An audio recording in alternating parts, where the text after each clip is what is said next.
Bendiciones, amados hermanos, creyentes, no creyentes, público en general, que está viendo este vídeo a través de Facebook, YouTube, WhatsApp, redes sociales y que estéis viendo este vídeo en general. Os saluda vuestro hermano hondureño David Santiago, de la Iglesia Ministerio Apostólico Oasis de Bendición, de los pastores del apóstol Leandro González y la profeta Yolanda González, situado en la calle Periodista Badía número 21 de la localidad de Foyos, Valencia, en España, declarando una España tierra bendita, una España tierra de Dios. En anteriores vídeos estábamos diciendo varios temas sobre todo. Hoy nos vamos a centrar en un tema que yo lo considero muy importante sobre todo, y es el examinarnos para ver si estamos en la fe que Dios quiere. Hace poco, en mis estudios bíblicos y en cosas que yo estoy estudiando de la Biblia, como siempre dice su palabra, estar siempre y adquirir sabiduría y conocimiento de su palabra. Estaba pensando en la imagen dada por Jesús en 1 de Timoteo capítulo 1 versículo 18.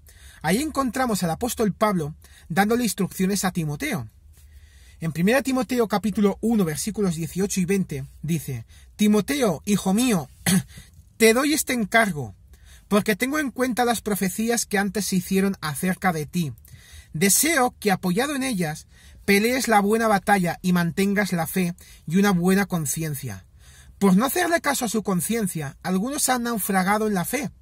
Entre ellos están Himeneo y Alejandro, a quienes he entregado a Satanás para que aprendan a no blasfemar. Que hay algunas palabras que a veces que te se atascan. Blasfemar, mentir, decir tacos.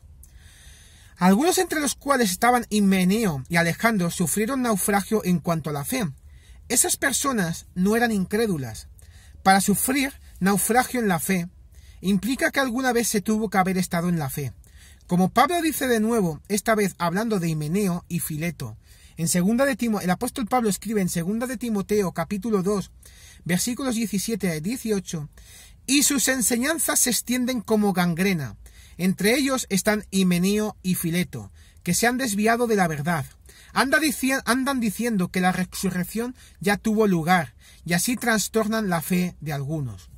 Uno se desvía de la verdad cuando se está en el camino y luego se pierde. Algo así sucedió también con Himeneo, Alejandro y Fileto.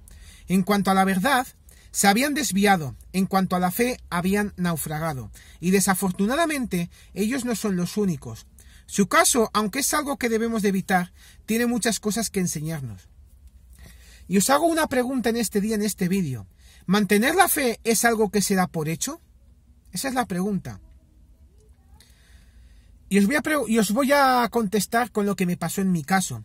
Cuando recién conocí al Señor, yo creía que sí. Mantener la fe es algo que se da por hecho, y es imposible perderla. Sin embargo, a través de los años, vi que mi creencia no era correcta. El mantener la fe no es algo que se da por hecho. Si así fuera, en la palabra de Dios no vendrían las advertencias que hoy vemos, ni hablaría de aquellas personas que en cuanto a la fe naufragaron. Yo creo que la vida cristiana y la fe no son algo instantáneo, algo que termina con la confesión de Romanos capítulo 10 versículo 9, sino que es algo que tiene una duración, un camino que mientras vivamos debemos de caminar. Ciertamente, empieza con la confesión de Romanos capítulo 10 versículos 9 y 10, pero no termina ahí. En 2 de Timoteo capítulo 4 versículos 6 y 9, el apóstol Pablo, ahora alcanzando el final de su vida, da instrucciones a Timoteo. Y ahí en los versículos 6 al 9 da un pequeño recuento de su vida. Y dice la palabra: yo por mi parte ya estoy a punto de ser ofrecido como un sacrificio, y el tiempo de mi partida ha llegado. He peleado la buena batalla, he terminado la carrera, me he mantenido en la fe. Por lo demás me espera la corona de justicia que el Señor, el juez justo, me otorgará en aquel día, y no solo a mí, sino también a todos los que con amor hayan esperado su venida. Si la fe es algo que empezó y terminó el día que Pablo creyó, no hubiera dicho he mantenido la fe. La fe es algo que sin duda se debe mantener. Mientras que Pablo mantuvo la fe, Himeneo y Alejandro naufragaron en cuanto a la fe misma. Mira también que Pablo, en este recuento de su vida, no dijo he plantado tantas iglesias, he escrito tantos libros, he predicado frente a tantas multitudes, he hecho que miles crean. Al final de su ministerio, su recuento fue muy simple. He peleado la buena batalla, he terminado la carrera y he mantenido la fe. La vida cristiana es una batalla, una carrera, un camino que uno tiene que caminar. Empieza el día que creímos en el Señor, pero no termina ahí.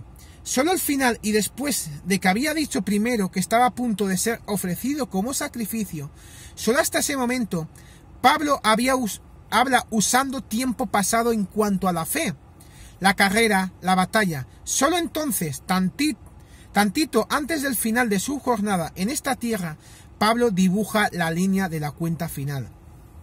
En comparación con él, muchos hermanos creemos que la carrera termina el día que creímos y que nuestra fe nunca estará en peligro. Obviamente, Pablo no estaría de acuerdo con nosotros. Probablemente esta es también la razón por la cual muchos de nosotros no lo entendemos.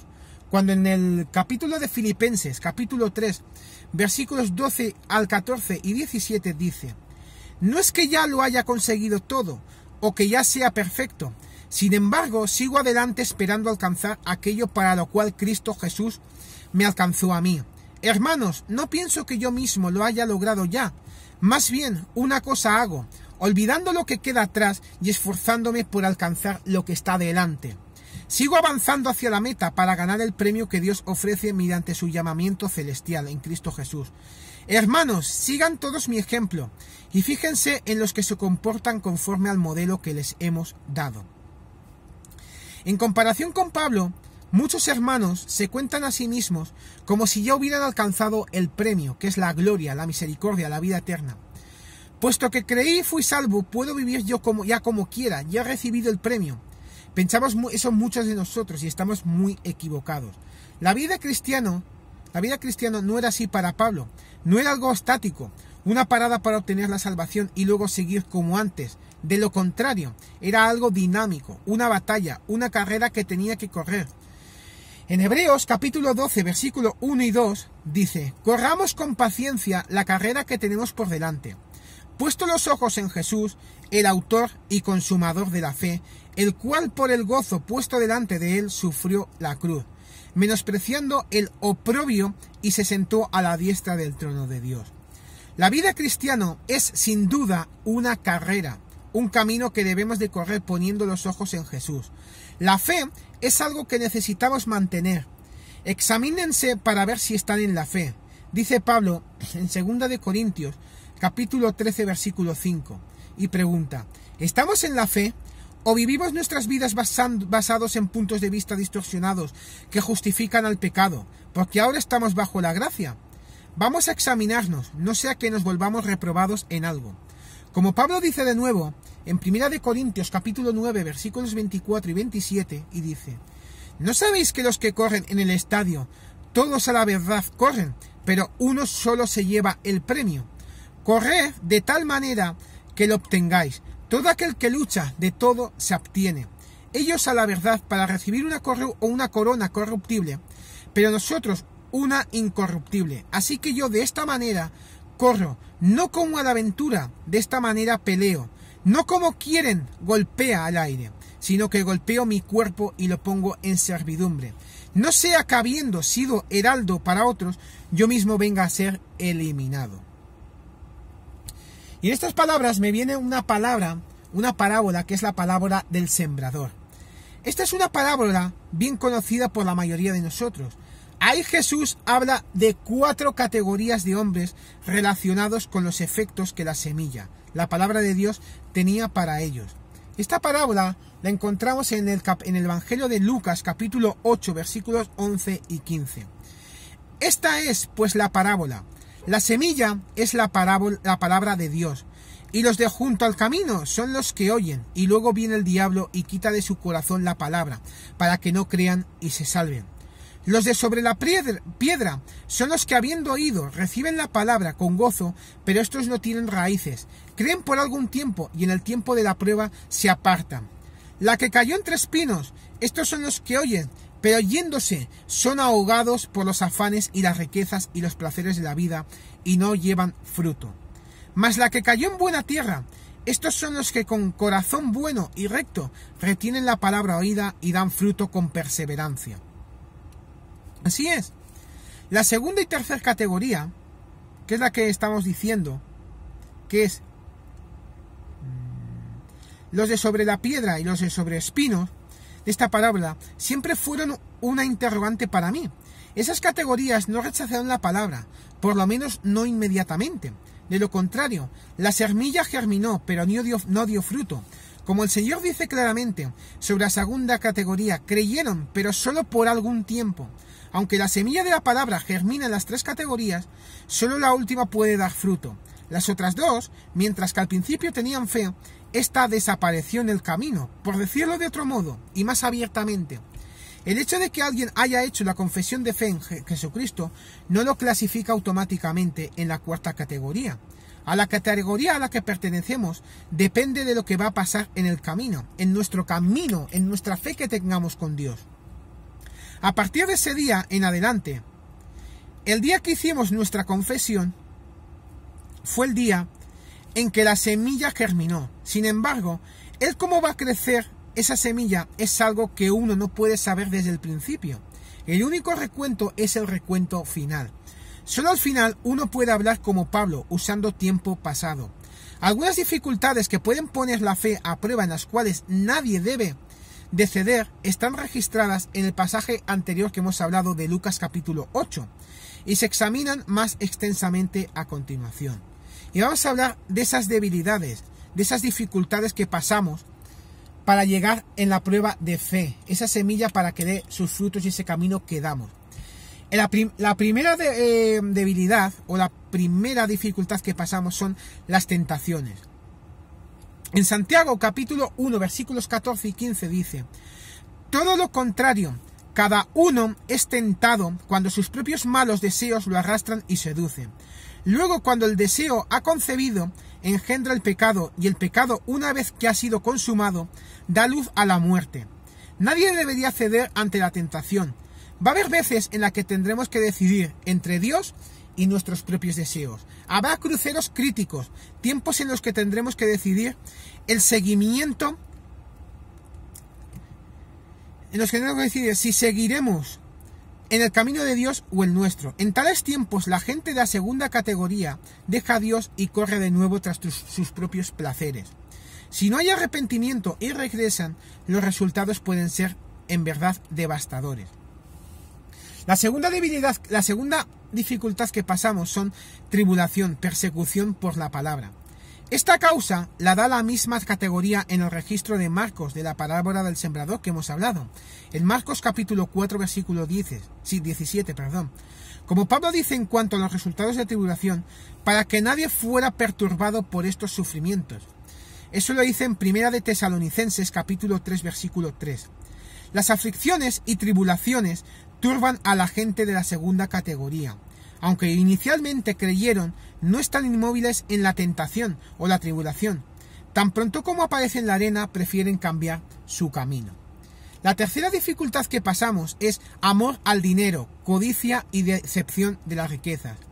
Para esta decepción, el apóstol Pablo dice en 1 de Timoteo, capítulo 6, versículos 9 y 10, porque los que quieren enriquecerse caen en tentación y lazo, y en muchas codicias necias y dañosas, que hunden a los hombres en destrucción y perdición.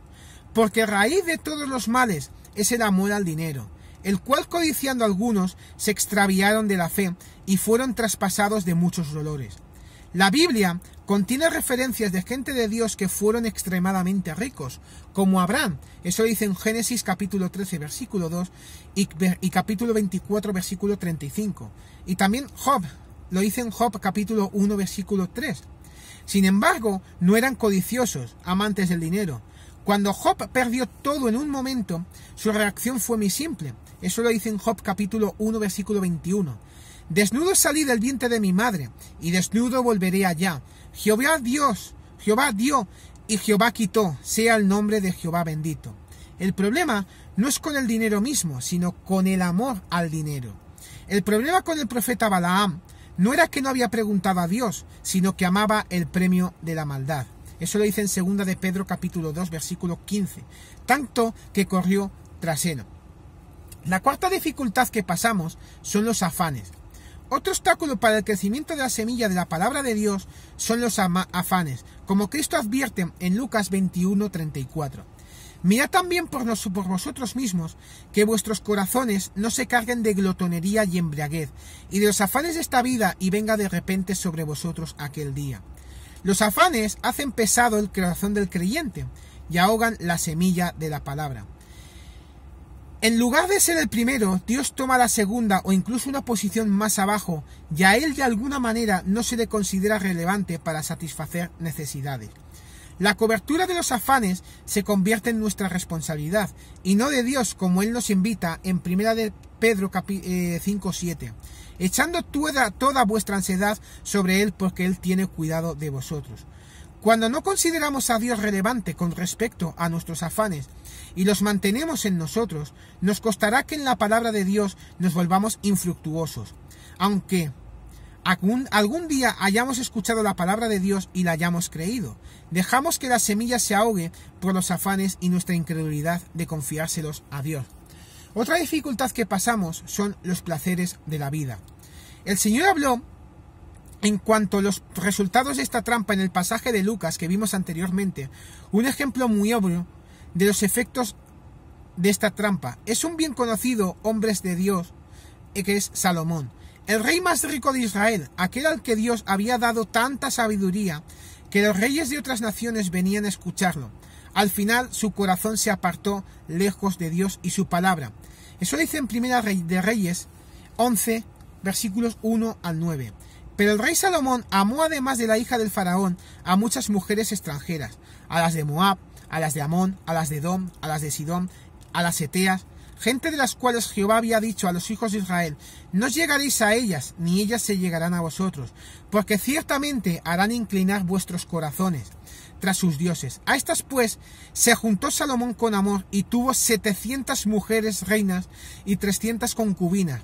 Y sus mujeres desviaron su corazón, y cuando Salomón era ya viejo, sus mujeres inclinaron su corazón tras dioses ajenos, y su corazón no era perfecto con Jehová su Dios, como el corazón de su padre David, porque Salomón siguió a Astoret, diosa de los sidonios, y a Milcón, ídolo abominable de los amonitas.